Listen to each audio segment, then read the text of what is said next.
This is the local and national news from Fabulous 103 FM, brought to you via YouTube.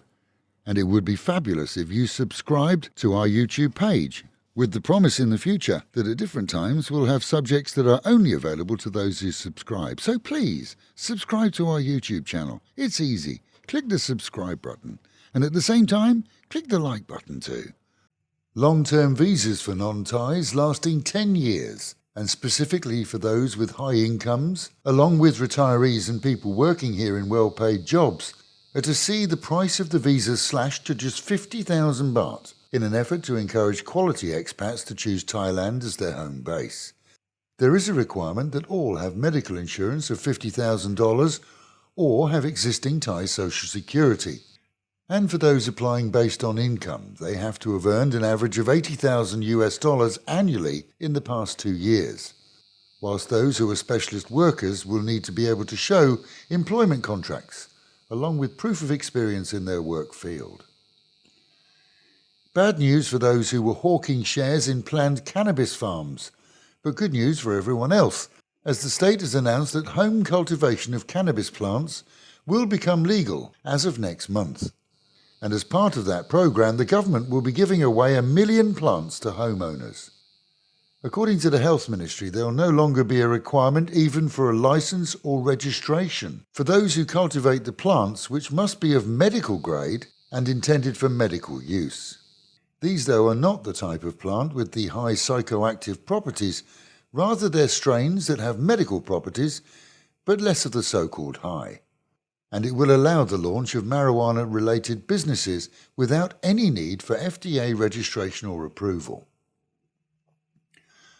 Who gets the money? That's the billion-dollar question facing Thai authorities, who have over the past 5 years seized assets worth $1.6 billion that had belonged to a foreign dark web drug dealer who died whilst in police custody here following his arrest. The US, well, they'd certainly like to get their hands on the money as they search for assets in their own country.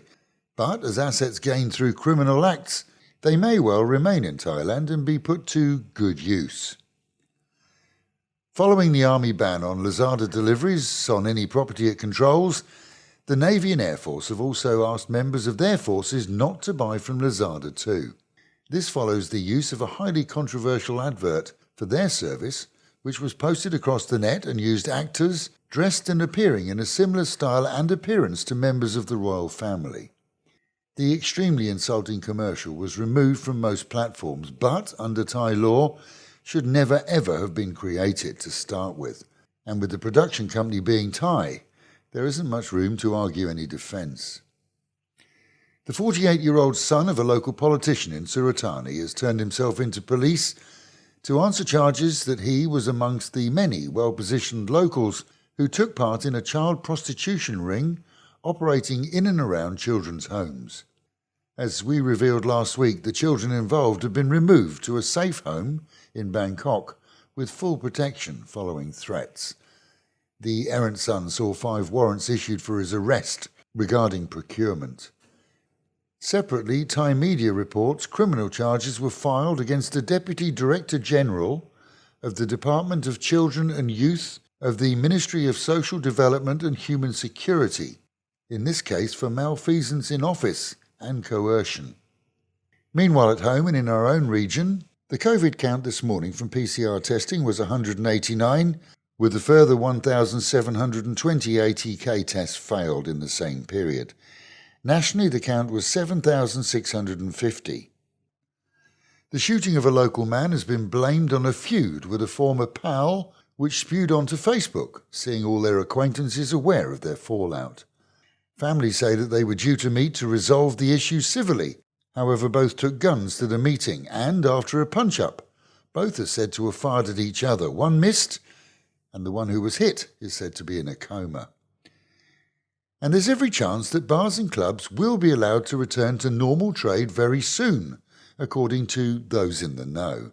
It seems that plans are afoot to see the entertainment and nightlife business allowed to operate as they once did, and an announcement could be forthcoming within the next few weeks as COVID numbers decrease consistently.